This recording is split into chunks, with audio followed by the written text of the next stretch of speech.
அனைவருக்கும் இனிய மாலை வணக்கம். நான் உங்கள் பாஸ்கர் மேக்ஸ் யூடியூப் சேனல். இன்றைக்கி நம்ம என்ன பார்க்க போகிறோம் அப்படின்னு கேட்டிங்கன்னா, டிஎன்பிசி குரூப் 2 எக்ஸாமுக்காக Velan test batch Ramanujam 7 test batch போயிட்டுருக்குங்க 67. ஸோ அது எவ்ரி சண்டே பார்த்தீங்கன்னா மேக்ஸ் டெஸ்ட் வந்து ஃபுல் டெஸ்ட் வந்து நம்ம வைப்போம். அந்த ஃபுல் டெஸ்ட்டோட ஆன்சருக்கு தான் நம்ம இன்றைக்கி பார்க்க போகிறோம். ஓகேவா? ரைட், ஃபஸ்ட்டு கொஸ்டின்ஸ் போகலாமா? இங்கே பாருங்கள், கொஞ்சம் நல்லா கவனிங்க. கொஸ்டின்ஸாக சில விஷயங்கள் வந்து டைரெக்டாக சொல்கிறேன், சில விஷயங்கள் வந்து ஷார்ட்டாக போட்டு காட்டுறேன். கொஞ்சம் நல்லா கவனிங்க. 16, 18, 20 மற்றும் 25ஆல் வகுத்தால் ஒவ்வொரு சந்தர்ப்பத்திலும் 4 மீதியாக கிடைக்கும். ஆனால் 7ஆல் வகுத்தால் எந்த மீதியும் இல்லாத ஒரு மிகச்சிறிய எண்ணை கண்டறியவும் அப்படின்னு சொல்கிறாங்க. இங்கே பாருங்கள், இதெல்லாம் வகுப்போடும் வகுத்தா 4 மீதி வருது. ஆனால் 7ஆல் மட்டும் வகுக்கக்கூடாது. அதான் 7ஆல் வகுத்தா மீதியே கிடையாது அப்படின்னு சொல்கிறாங்க. அப்போ 4 ஆன்சரில் எது 7ஆல் வகுப்படுதுன்னு கூட நம்ம ஆன்சர் வச்சு செக் பண்ணிட்டு போகலாம். ஓகேவா? ஸோ மற்றபடி இதெல்லாம் வகுத்தோம்னா மீதி எவ்வளோ வரணும்? 4 வரணும் அப்படின்னு சொல்கிறாங்க. ஸோ மீதி 4 வருதுன்னா அப்போ எல்லாமே 4ஆல் டிவைட் ஆகிற மாதிரி பார்க்கணும். ஸோ இது 4ஆல் டிவைட் ஆகும், இதுவும் 4ஆல் டிவைட் ஆகும், இதுவும் 4ஆல் இந்த 14 வந்து 4ஆல் டிவைட் ஆகாது. அப்போ கண்டிப்பாக இது ஆன்சராக இருக்காது அப்படின்றது தெரியும். ஓகேவா? அப்போ சரியான ஆன்சர் எது அப்படின்னு கேட்டால் இதுதான். நான் போட்டு காட்டுறேன் பாருங்கள். முதல்ல என்ன பண்ணணும், இது மாதிரி கொஸ்டின்ஸ் கேட்டால் எல்சிஎம் எடுத்துக்கணும். 16, 18, 20, 25 இதை மொத்தத்துக்கு எல்சிஎம் எடுங்க. 3600ன்னு கிடைக்கும் சார். எல்சிஎம் உங்களுக்கு தெரியும் இல்லையா? இங்கே போடும் எல்சி ஷேப் மாதிரி போட்டு கொண்டுகிட்டே வருவோம். 3600ன்னு தெரியும். இப்போ 3600 கூட ஒரு என்ன எவ்வளோ மீதி? ஒரு 4 கூட்டுங்க.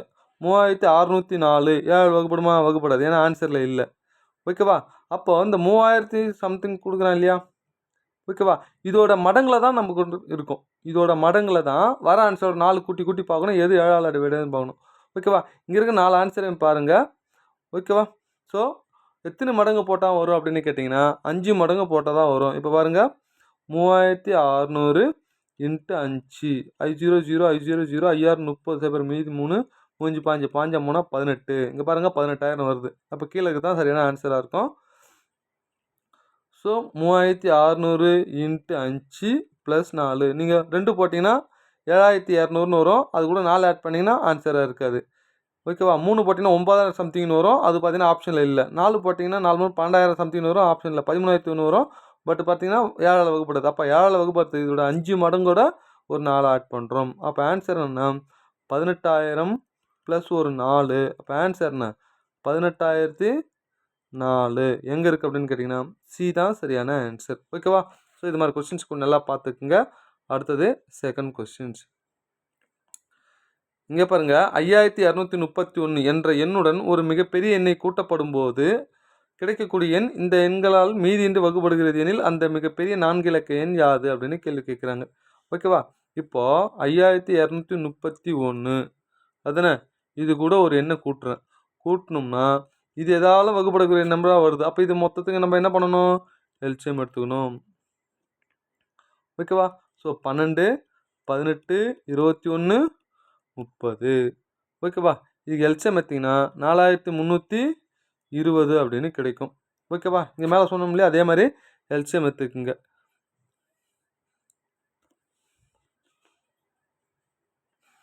இங்கே பாருங்கள், அந்த மிகப்பெரிய 4 இலக்க எண் கேட்கும்போது இது பார்த்தீங்கன்னா மிகச்சிறிய எண். ஓகேவா? இதோட எத்தனை மடங்கு போட்டால் மிகப்பெரிய 4 இலக்க எண் வரும் அப்படின்னு கேட்டிங்கன்னா, இங்கே பாருங்கள், 2ஆல் போட்டிங்கன்னா வரும், நெருக்கத்தில் வரும். ஆனால் இது விட அதிகமாக இருக்கணுன்றதுக்காக இதை நான் என்ன பண்ணுறேன்? 3ஆல் பெருக்கிறேன். பாருங்கள், ஒரு 0 0 3 2 6 3 3 9 3 12 1 2 3 4 5 டிஜிட்டில் எடுத்துக்கிறேன். ஏன்னா மிகப்பெரிய 4 இலக்கன்னு கேட்குறாங்க. ஸோ இதோட பெரிய நம்பராக இருக்கணும் போது அதுக்கு அடுத்த டிஜிட்டில் போகிறேன். அப்போது மிகப்பெரிய 4 இலக்கத்தை அடுத்து போட்டோன்னா ஒரு மிகச்சிறிய 5 இலக்க எண் வந்துருமா? அவ்வளோதாங்க. இதை எத்தனை இங்கே சப்ஸ்டியூட் பண்ணுறோம். ஸோ 12960. இதில் வந்து எக்ஸோட வேல்யூ கண்டுபிடிச்சோம்னா 12960 - 5231. இந்த மிகப்பெரிய 4 இலக்கன் கண்டிஷன் கொடுக்கல அப்படின்னா நம்ம டேரெக்டாக என்ன பண்ணலாம்? இங்கே எல்சிஎம் எடுத்து 4320 அதை இந்த இடத்துல போட்டுடலாம். ஆனால் இந்த கண்டிஷன் கொடுக்கும்போது அதுக்கேற்ற மாதிரி எடுத்து போடுறோம். இங்கே மிகப்பெரிய 4 இலக்கன் எடுத்து போட்டிங்கன்னா ஆன்சர் இருக்காது இதில். ஓகேவா? இதில் கழிங்க. ஆன்சர் கழிச்சிங்க அப்படின்னு கேட்டிங்கன்னா என்ன வரும்னா 7729 அப்படின்னு ஆன்சர் கிடச்சிரும். ஸோ டி தான் சரியான ஆன்சர். ஓகேவா? பார்த்துக்குங்க. அடுத்த 3வது கொஸ்டின்ஸ். 2 எண்களின் பெருக்குத்தொகை இதை கொடுத்துட்டாங்க. அவற்றின் HCF 37ன்னு கொடுத்துட்டாங்க. HCF 37னா 2 நம்பருமே 37ஓட மடங்கில் தான் இருக்கும் அப்படின்றது உங்களுக்கு எல்லாருக்குமே தெரியும். அதானே? அப்போ 2த்தையும் பெருக்கிறேன். 37A × 37B equal to 4107.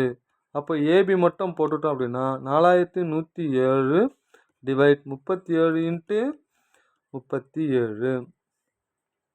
ஓகேவா? ஸோ இது இங்கே நீங்கள் சிம்பிளிஃபை பண்ணால் உங்களுக்கு ஆன்சர் என்ன கிடச்சிரும் அப்படின்னு கேட்டிங்கன்னா, இங்கே பாருங்கள் 3 மடங்கு அப்படின்னு கிடைக்கும். ஏன்னா 3 7 49 9. இங்கே 9ஓட எதை பிறகுனா மேலே ஆன்சர் 7 முடியும் 9. இங்கே பாரு 7 49 9ன்னு முடியுது. 9ஓட எதை பிறகுனா வர ஆன்சர் 7ன்னு முடியும் 3 13 23. அப்போ 3 போட்டாலே ஆன்சர் வந்துடும். ஓகேவா? ஏன்னா இது 37 டேபிளில் தான் கேன்சல் பண்ணி ஆகணும். ஓகேவா? அப்போ என்ன கிடைக்குது, ஏபியோட வேல்யூ என்ன கிடைக்குது அப்படின்னா 3ன்னு கிடைக்குது. இது 2 நம்பராக பிரிக்கிறோம் 1:3 அப்படின்னு சொல்லிட்டு. வேறு எப்படி பிரிக்க முடியாது. அவ்வளோதான். இந்த 1 எடுத்து போய் 37 பெருக்குங்க. ஓகேவா? இங்கே பாருங்கள் இதில் 3 எடுத்து போய் இதை கூட பெருக்குங்க. ஏதாவது போட்டிங்கன்னா முடிஞ்சு போச்சுங்க. இங்கே பாருங்கள் 37 இன்ட்டு 3 21க்கு 1 மீதி 2 3 9 9 2 11. ஸோ அதில் பெரிய எண் என்ன அப்படின்னு கேட்டிங்கன்னா 111. சின்ன எண் என்ன 1 மடங்கா 1 மடங்கு 37. அப்போ ஒரு எண்ணு 37, இன்னொரு எண்ணு 111. இதுதான் சரியான ஆன்சர். ஸோ சின்ன எண் கேட்டால் 37ன்னு சொல்லணும், பெரிய எண் கேட்டால் 111ன்னு சொல்லணும். பார்த்துக்குங்க. ஓகேவா? அடுத்தது இங்கே பாருங்கள், தனி வட்டி கூட்டுறதுல ஒரு டிஃப்ரெண்டான கொஸ்டின்ஸ். ஒரு குறிப்பிட்ட தொகை ஒரு குறிப்பிட்ட காலத்திற்கு முதலீடு செய்யப்படுகிறது. இது ஒன்று ஆண்டுக்கு 70% பார்த்தா ரூபாய் 4000. இங்கே பாருங்கள், ஆண்டுக்கு 7% வட்டியில் 450 மாறுது. ஆனால் ஆண்டுக்கு 5% முதலீடு செய்யும்போது அது என்ன ஆகுது 350 மாறுது. அப்போ அந்த தொகையை கண்டறியவும் அப்படின்னு கேள்வி கேட்குறாங்க. ஸோ இது எப்படி போட போகிறோம் அப்படின்னு கேட்டிங்கன்னா கொஞ்சம் நல்லா கவனிங்க. இங்கே பாருங்கள், இந்த கொஸ்டின் தமிழ் வெர்ஷன் பாருங்கள், இங்கிலீஷ் வெர்ஷன் கரெக்டாக இருக்கும் எப்பவுமே. இங்கே பாருங்கள் 450. இங்கே பாருங்கள் 450 at 7%, 350 and 5% அப்படின்னு கொடுத்துருக்கானா. அப்போ இங்கே என்ன வரணும் அப்படின்னா இங்கே 5ன்னு வரணும். இங்கே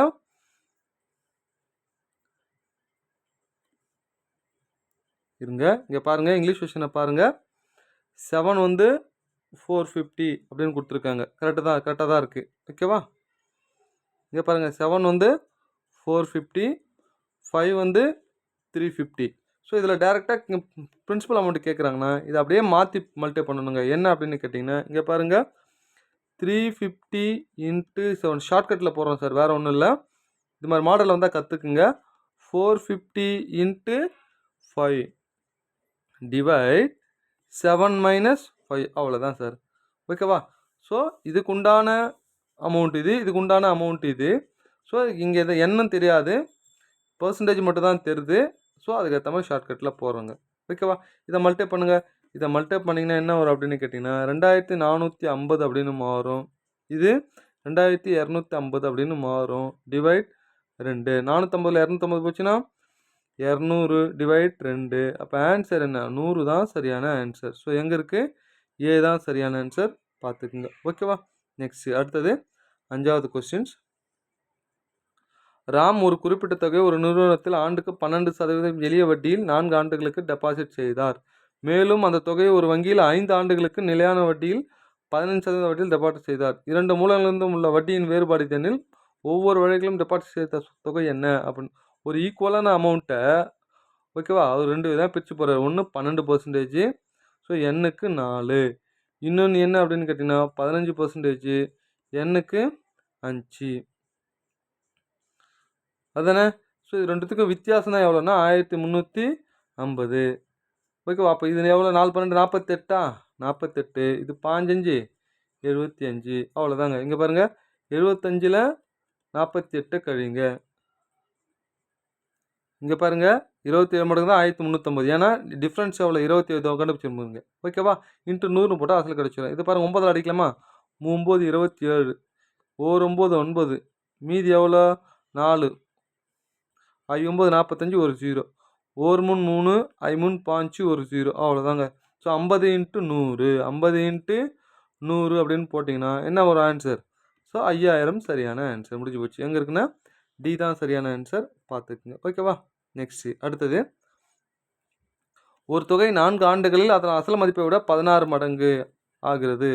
வட்டி ஆண்டுதோறும் கூட்டுத்தொகையாக கணக்கிடப்பட்டால், கூட்டு வட்டியாக கணக்கிடப்பட்டால் ஆண்டு வட்டி வீதம் என்ன அப்படின்னு கேள்வி கேட்குறாங்க. ஸோ கூட்டு வட்டியில் ஓகேவா 4 ஆண்டில் 16 மடங்காக மாறுது அப்படின்னா ஓகேவா அதனுடைய ரேட் ஆஃப் இன்ட்ரெஸ்ட் அப்படின்னு கேட்குறாங்க. கூட்டு வட்டி பாருங்க n = 4 தானே. p 1 + r/100 whole to the power of 4. இது 4 ஆண்டுகள் எத்தனை மடங்காக மாறுதான்? 16 மடங்காக மாறுது. அப்போ 16p அப்படின்னு போட்டால் 2 பக்கம் p கேன்சல் ஆகிடுச்சு. அதுனா 1 + r/100 whole power 4 equal to இது 2/4 அப்படின்னு மாத்திரமா 16. இங்கே பவர் ஈக்குவலாக இருந்தால் பேஸும் ஈக்குவல் பண்ணிக்கலாம். இங்கே பாருங்கள் 1 + r/100 ஈக்குவல் டு 2ஆக மாறுது. ஏன்னா பவர் ஈக்குவலாக இருந்தால் பேஸ் மட்டும் ஈக்குவலாக போட்டுக்கிறோம். இந்த 1 அந்த பக்கம் கொண்டு போயிடுங்க. r/100 2 - 1 2ல் 1 போச்சுன்னா 1. அப்போ r/100 ஈக்குவல் டு 1னா ஆரோட வேல்யூ என்ன? ஸோ 100%. முடிஞ்சு போச்சா? ஸோ எங்கே இருக்குது? ஏ தான் சரியானது. அடுத்தது 7வது கொஸ்டின்ஸ் பாருங்கள். ஒரு வேலையை செய்வதில் ஒரு ஆண் பெண்ணை விடவும் ஒரு பெண் பையனை விடவும் எத்தனை மடங்கா? 2 மடங்கு. இங்கே பாருங்க ஆண் பெண் ஓகேவா. ஆண் யாரை விட? இங்கே பாருங்க ஆண் பெண்ணை விட எத்தனை மடங்கு அப்படின்னா ஒரு ஆண் பெண்ணை விட 2 மடங்கு 2:1. ஒரு பெண் ஓகேவா பையனை விட எத்தனை மடங்கா? 2:1. அவ்வளோதாங்க. இங்கே பாருங்க ஸோ ஆண் பெண் பையன் 2:1. இது 2:1. இது காமனான ரேஷியோ கண்டுபிடிக்கணும். இங்கே ரேஷியோ பக்கத்தில் போட்டுக்கோங்க. இங்கே 1 பக்கத்தில் அப்படியே வச்சு 2 2 4 2 2 1 1 4 2 7 6 6 1 7. ஸோ மூவரும் சேர்ந்து 7ன்னு சொல்லியிருக்காங்க இல்லையா. அப்போது இங்கே பாருங்கள் 4 2 6 6 1 7 7 × 7 ஈக்குவல் டு யார் மட்டும் கேட்குறாங்க? ஒரே ஒரு பையன். பையனோட எஃபிஷியன்சி எவ்வளோ? 1. அப்போ 1 × x. அப்போ எக்ஸோட வேல்யூ 7 49 சரியான ஆன்சர். ஓகேவா. ஸோ இதெல்லாம் ஏற்கனவே தெரியும் தான், கொஞ்சம் ட்விஸ்ட் வச்சு கேட்குறாங்க சார், வேறு ஒன்றும் இல்லை, பார்த்துக்குங்க. அடுத்தது இந்த கேள்வி பாருங்க. 6 சரக்கு வண்டிகள் 5 நாட்களில் 135 டன்களை சரக்குகளை இடம்பெயர்க்கின்றன எனில் 180 டன் சரக்குகளை 4 நாட்களில் இடம்பெயர்க்க எத்தனை சரக்கு வண்டிகள் கூடுதலாக தேவை? கொஷின் நல்லா படிக்கணும். அடிஷனலாக ஒன்று எவ்வளோ தேவைப்படுது அப்படின்னு கேட்குறாங்க. 6 மேன் பவர் டேஸ் 5 135 என்னது டன் சரக்குகள் அந்த வேலை. ஓகேவா. கீழே 150 அப்படின்னு போடுறேன். ஸோ 4 நாளில் முடியும்னா மொத்தம் எத்தனை தேவைன்றதை முதல்ல கண்டுபிடிப்போம். அப்புறம் அடிஷ்னலாக எவ்வளோ தேவைன்னு பார்ப்போம். 1 5 5 2 5 10 7 5 5. இங்கே பாருங்கள் 2 3 6 9 3 27 1 9 9 2 9 18 1 2 2 2 4 1 2 2 12 20. இங்கே மொத்தம் கேன்சல் ஆகிடுச்சு 1. அப்போ இந்த 10 1 கூட மல்டிப்ளை பண்ணிட்டா எக்ஸோட வேல்யூ என்ன? 10 அப்படின்னு 10ன்னு ஆன்சர் போட்டுறக்கூடாது சார். ஓகேவா. கூடுதலாக ஏவனா ஏற்கனவே எத்தனை வண்டி இருக்குது? 6 வண்டி இருக்குது. அப்போது 10லேருந்து ஒரு 6 கழிச்சா நம்மளுக்கு என்ன கிடைக்கும்? 4 வண்டிகள் கூடுதலாக தேவைப்படுது. ஓகேவா. அப்போது ஏ தான் சரியான ஆன்சர். 10ன்னு போட்டுறாதீங்க, கேள்வியை கடைசியாக முழுசாக படிங்க. ஓகேவா. அடுத்தது பெர்சன்டேஜில் ஒரு கேள்வி பாருங்கள். ஒரு தேர்வில் 900 மாணவர்களும் 600 மாணவர்களும் தேர்வு எழுதினார்கள். அந்த தேர்வில் 70% மாணவர்களும் 85% மாணவர்களும் தேர்ச்சி பெற்றனரில் தேர்ச்சி பெறாத ஃபெயில் ஸ்டூடெண்ட்ஸ் ஒட்டு மொத்தமாக கேட்குறாங்க. முதல்ல இது பாய்ஸு, இது கேர்ள்ஸ். அதை நான் ஷார்ட்கட்டில் போகிறேன், கொஞ்சம் நல்லா கற்றுக்குங்க. ஸோ 2 0 2 0 ஓகேவா. 3 3 9 2 3 6. அப்போ 3:2 ஓகேவா சரியானது ரேஷியோ. இப்போ பாருங்கள் பாய்ஸு கேர்ள்ஸு 3:2. பாய்ஸில் எவ்வளோ அப்படின்னு கேட்டால் 70%, கேர்ள்ஸில் எவ்வளோ 85%. இது ரேஷியோ 70 85 ரேஷியோ அடிக்க முடிஞ்சு அடிச்சுக்கணும். 16 5 80, இது 17 5 85, இது 14 5 70. இது எத்தனை அப்படியே இது கூட பெருங்க. 14 3 14 3 எவ்வளோ? 13 30 3 4 12 42. ஸோ 42 2 17 எவ்வளோ? 34. இது என்னது? பாஸோட ரேஷியோ. இது மொத்தம் ஆட் பண்ணுங்கள் 6 76. இப்போ பாஸ் 76னா ஃபெயில் எவ்வளோ? 100 - 76 ஈக்குவல் டு 24 சரியானது. 24% தான் ஃபெயில். ஓகேவா. பார்த்துக்குங்க. அடுத்தது 10வது கொஸ்டின்ஸ். ஏபிசி ஆகிய 3 எண்களின் விகிதம் 12 15 25 என்ற விகிதத்தில் உள்ளன. இந்த எண்களின் கூட்டுத்தொகை 312. அப்போ இது மொத்தம் கூட்டுங்க. இதையும் கூட்டுங்க. இங்கே பாருங்கள் 25 15 ஒரு 12. 5 5 10 12 2 மீதி 1 2 4 2 4 5 52 இங்கே பாருங்க 2 4 5 52. அப்போது 52 மடங்கு தான் 312 இன்ட்டு ஒரு மடங்கு எவ்வளோ? முதல்ல ஒரு மடங்கு கண்டுபிடிச்சி எத்தனை போயிட்டு இதுக்கு மொத்தத்தில் பெருக்கிடுவோம். ஒரு மடங்கு எவ்வளோ அப்படின்னு கேட்டிங்கன்னா 52 எத்தனை மடங்கு வரும்? 6 மடங்கு வருமா? அங்கே பாருங்கள் 6 5 30 6 2 12. அப்போ எத்தனை மடங்கு வரும்? ஒரு மடங்குனா 6 6 எத்தனை 12 6 72 5 6 90 25 6 எவ்வளோ? 25 இன்ட்டு 6 5 6 30 மீதி 3 2 6 12 12 3 15. ஸோ 150. என்ன கேட்குறாங்க? ஏவுக்கும் சிக்கும் உள்ள வித்தியாசம் என்ன அப்படின்னு கேள்வி கேட்குறாங்க. ஸோ ஏவோட வேல்யூ 72. இங்கே பாருங்க, இதை நல்லா கவனிங்க. ஏவுக்கும் சிவுக்கும் தான் வித்தியாசம் கேட்குறாங்க. இதை நம்ம டேரெக்டாக போடலாம். ஒன்று தனித்தனியாக கண்டுபிடிச்சி போகிறத விட டேரெக்டாக போட்டோம்னா இங்கே பாருங்கள், இந்த வேல்யூவே தேவையில்லை. ஏன்னா ஒரு மடங்கு நமக்கு தெரிஞ்சு போச்சு 6ன்னு சொல்லிட்டு. 25ல் 12 போச்சுன்னா எவ்வளோ? 13. 25ல் 12 போச்சுன்னா, ஏன்னா ஏவுக்கு சிக்கும் ஏவுக்கும் தான் டிஃப்ரென்ஸ் கேட்குறாங்க, 13. அப்போது ஒரு மடங்கு 6னா 13 மடங்கு எவ்வளோ? 13 × 6 78. 5 60 3 18. அவ்வளோதாங்க ஆன்சர். சிம்பிளாக பண்ணுறது. இல்லை நீங்கள் 3 அமௌண்ட்டை கண்டுபிடிச்சி அந்த 3 அமௌண்ட்டில் கழிச்சு போட்டிங்கனாலும் இதே ஆன்சர் தான் வரும், பார்த்துக்குங்க. ஓகேவா? அடுத்தது 11வது கொஸ்டின்ஸ். எக்ஸ் ப்ளஸ் 1/xோட வேல்யூ 17/4 அப்படின்னு சொல்கிறாங்க. இதை வந்து மேக்ஸ் ஸ்டூடெண்ட்ஸ் கொடுத்தீங்கன்னா என்ன பண்ணுவாங்க? இதை கிராஸ் மல்டிப்ளை பண்ணி ஒரு குவாட்ரேட்டிக் ஈக்குவேஷனை கண்டுபிடிச்சி எக்ஸோட வேல்யூ கண்டுபிடிப்பாங்க. ஆனால் இது என்ன பின்னம்? தகா பின்னம். தகா பின்னத்தை கலப்பினம் மாற்றணும். எப்படி பண்ணுவோம்? 17/4 டிவைட் பண்ணுவோம். 4 4 16 மீதி 1. அப்போது 4 1/4ன்னு போடலாம் இல்லையா? அப்போ அதாங்க. இப்போ இது எப்படி போடலாம்? 4 + 1/4. அப்போ எக்ஸோட வேல்யூ நம்மளுக்கு என்னன்னு கிடைக்குது? 4ன்னு கிடைக்குதுங்க. அது இதுமாதிரி சப்ஸ்டியூட் பண்ணுங்கள். 4 - 1/4 4 4 16. 16ல் 1 போச்சுன்னா 15/4 சரியான ஆன்சர். ஓகேவா? ரைட்டுங்க. அடுத்தது 12வது கொஸ்டின்ஸ். இங்கே பாருங்கள், ஒரு ஏபி கூட்டுத்தொடரில் 10வது 14வது உறுப்புகளின் விகிதம் 8:11 எனில் அந்த கூட்டுத்தொடரில் 6 மற்றும் 16வது உறுப்புகளின் விகிதம் என்ன? ஒரு கூட்டுத்தொடர் என்னாவது உறுப்புக்கான ஃபார்முலா a + n - 1 × d அப்படின்றது தெரியும். இங்கே பாருங்கள், 10வது உறுப்புனா என்ன? 9d. அப்போ a + 9d. இது ஏவுங்க. a + 9d டிவைட் 14வது உறுப்புனா என்ன?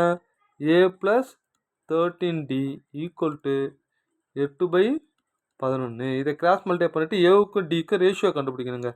கிராஸ் மல்டிப்ளை பண்ண என்ன வரும்? இங்கே பாருங்கள், 11a + 11 9 99d = 8a + 13 8 எவ்வளோ? 18 என்பது 3 8 24 104d. இப்போ ஏ இந்த பக்கம் கொண்டு போங்க. இது ஏ தானே இது? இங்கே பாருங்கள், 11ல் 8 அதுதானே? இங்கே பாருங்கள், 11a - 8a = 104d - 99d. 11ல் 8 போச்சுன்னா எவ்வளோ? 3. 3a = 5d. அப்போ ஏவுக்கு டிக்கு என்ன ரேஷியோ? ஏவுக்கும் டிக்கு ரேஷியோ என்ன அப்படின்னு கேட்டிங்கன்னா இதை அப்படியே மாற்றி எடுக்கணும். 5:3. அவ்வளோதாங்க. ஏவுக்கு 5, டிக்கு 3. இது எதுவுமே எதில் சப்ஸ்டியூட் பண்ணணும்? 6வது உறுப்பு 16வது உறுப்பு அப்படின்னு. 6வது உறுப்புனா என்ன? a + 5d. 16வது உறுப்புனா என்ன? a + 15d. இப்போ சொல்லுங்கள், ஏவோட வேல்யூ 5 5. இது டியோட வேல்யூ 3 3 5. ஏவோட வேல்யூ 5. டியோட வேல்யூ என்ன? 3 3 45. இங்கே பாருங்கள், 20ன்னு மாறுது, இது 50ன்னு மாறுது. 2 0 கட் பண்ணால் 2:5 தான் சரியானது. ஓகேவா? பார்த்துக்குங்க. அடுத்தது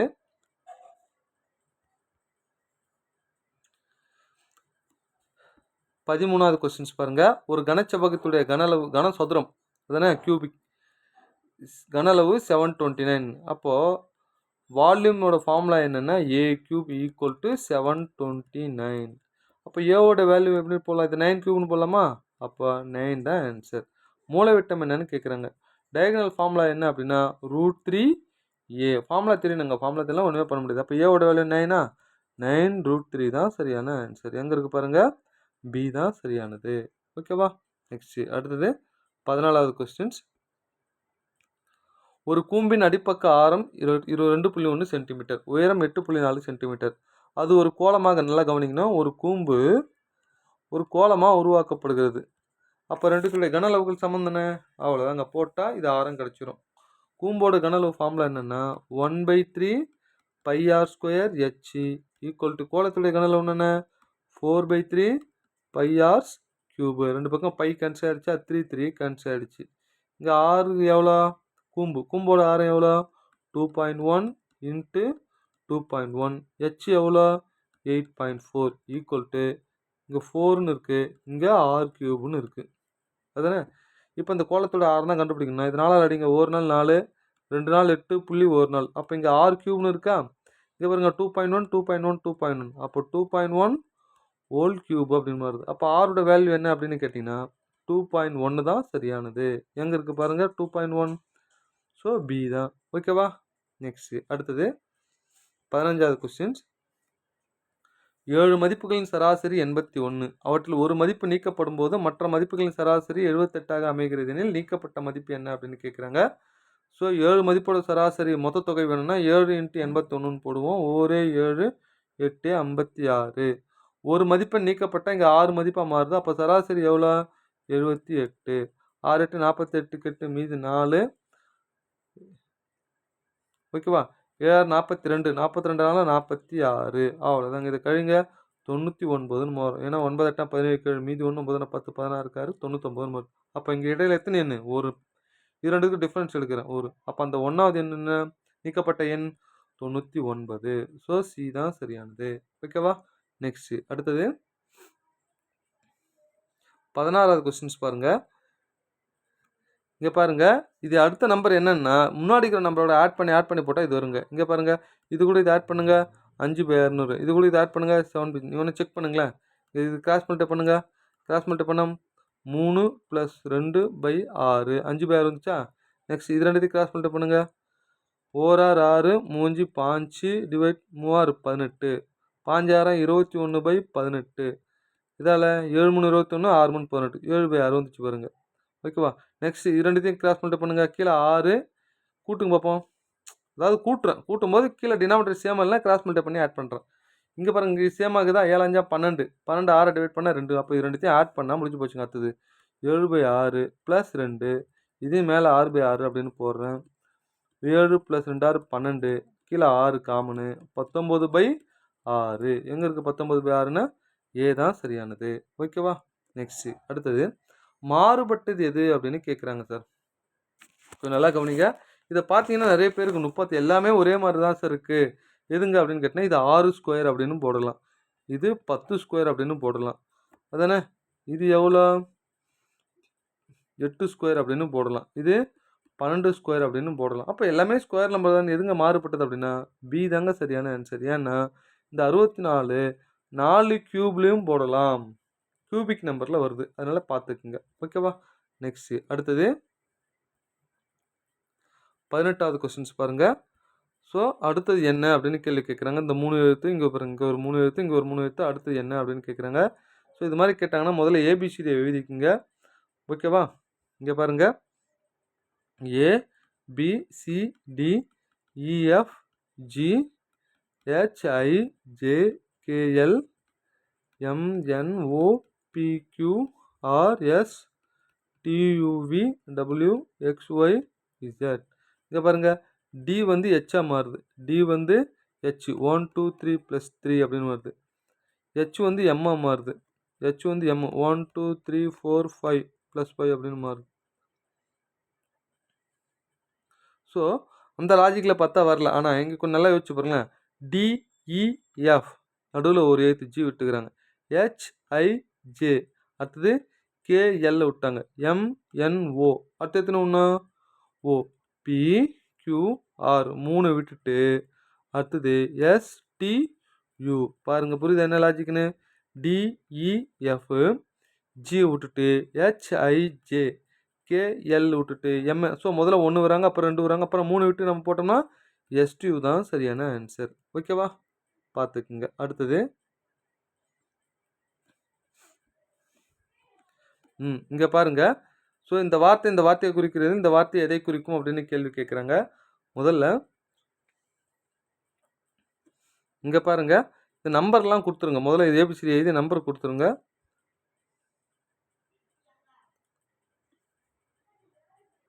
இங்கே பாருங்க, இது என்ன லாஜிக்கில் கொண்டு வராங்கன்னு சொல்கிறேன், கொஞ்சம் நல்லா கவனிங்க.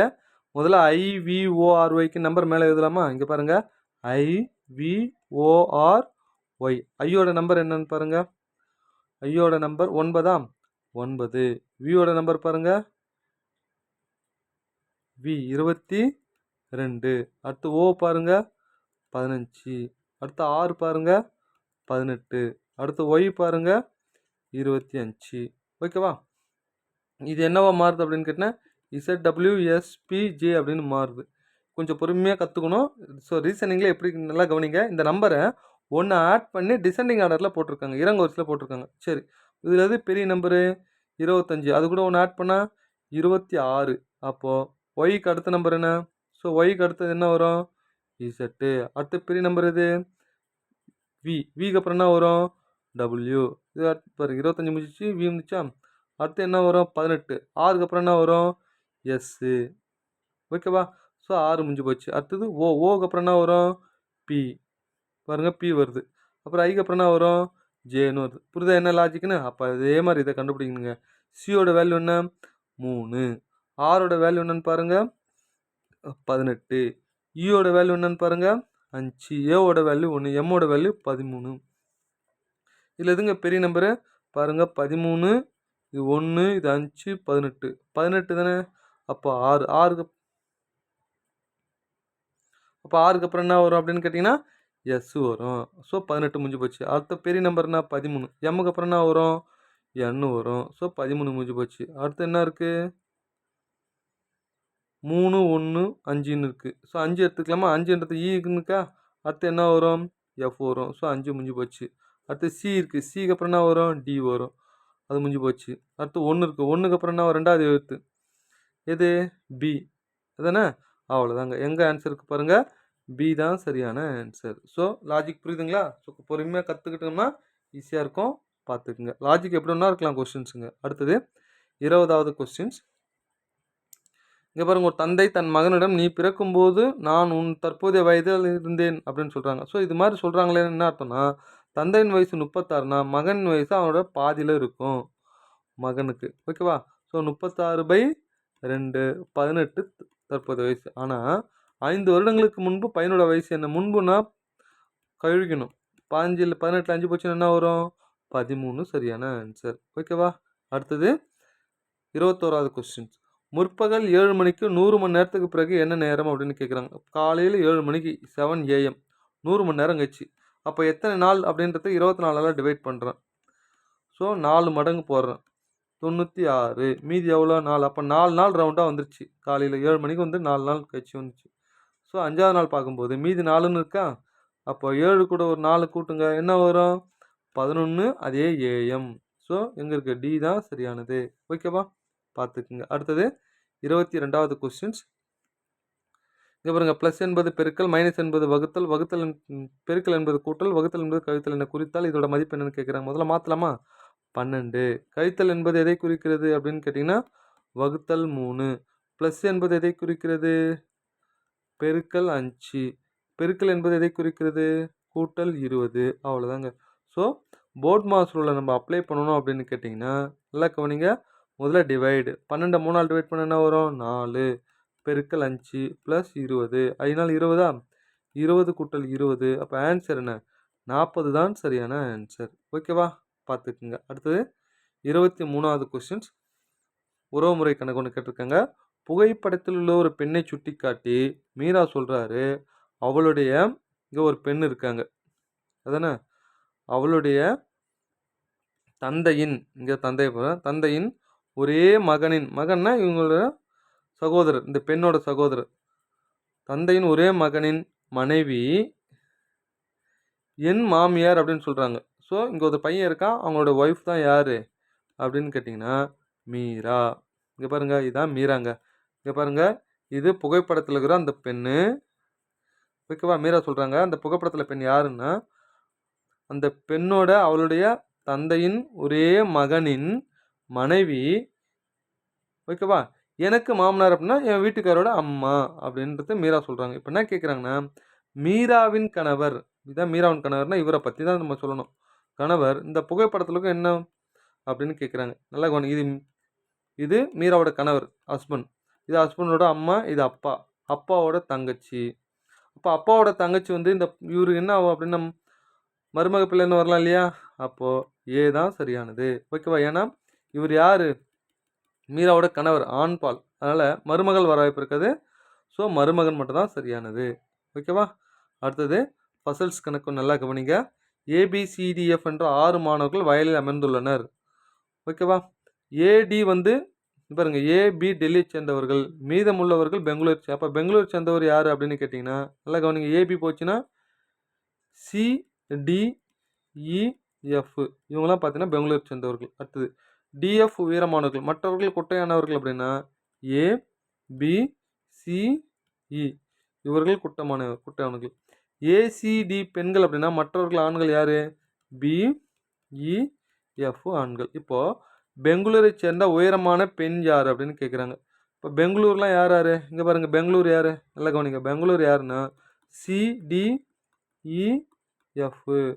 அடுத்து உயரமானன்னு யார்? டிஎஃப் உயரம். ஓகே, அடுத்து பெண் யார்? இங்கே பாருங்க,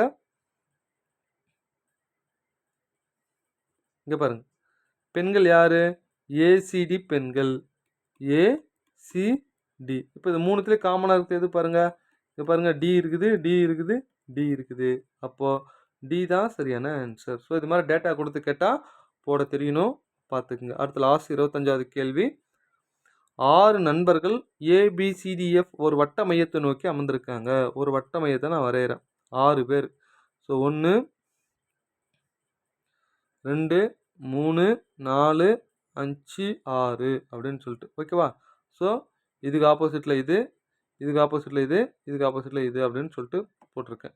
நெக்ஸ்ட்டு இங்கே பாருங்கள், ஏயின் எதிர்ப்புறம் டி உள்ளார். இங்கே ஏ இங்கே போட்டோன்னா அதுக்கு ஆப்போசிட்டில் அப்படியே நான் என்ன பண்ணுறேன்? டி இருக்கார் அப்படின்னு போகிறேன். ஓகேவா? ஏயின் எதிர்ப்புறம் டி உள்ளார். சி என்பவர் ஏ மற்றும் பியில் உள்ளார். சி என்பவர் ஏ மற்றும் பி, இங்கே பாருங்கள். ஸோ சி இன்னாண்டே வரலாம், இன்னாண்டே வரலாங்க, நான் எங்கே ஒன்றா வரலாம். இப்போ அடுத்ததுக்கு ஏற்ற மாதிரி நான் போட போகிறேன். ஓகேவா? சி என்பவர் ஏவுக்கும் பிக்கும் இடையில் இருக்கார் அப்படின்னு சொல்லிட்டாங்க. அடுத்தது எஃப் என்பது இ மற்றும் ஏவுக்கு, இது எஃப், இங்கே இ, அதானே? எஃப் என்பவர் இக்கும் ஏவுக்கும் இடையில் இருக்கிறார். ஸோ போட்டாச்சா? எல்லாமே போட்டாச்சு. இப்போ பிக்கு இடதுபுறத்தில் யார் இருக்கா? பி இங்கே இருக்கார். இடதுபுறத்தில் யார் இருக்கா? சி இருக்கா. அப்போது இதுதான் சரியான ஆன்சர். ஓகேவா? வாழ்த்துக்கள். தேங்க்யூ.